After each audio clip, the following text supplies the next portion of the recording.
শিয়াল প্রতিদিন একজন করে মুরগি চুরি করে নিয়ে যায়। চলো শিয়ালের জন্য একটা ফাঁদ পাতি।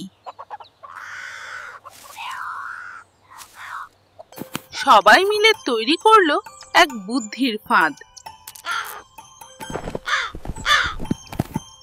আজকের রাতের শিকার আমার।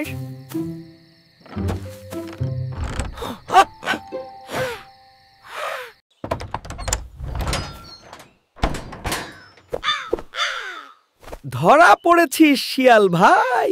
আমি ভুল করেছি, আর কখনো চুরি করব না। তাহলে শর্ত একটাই, তুমি আমাদের পাহারাদার হবে। চতুরতা যদি সৎ কাজে লাগে তবেই তা আসল বুদ্ধি।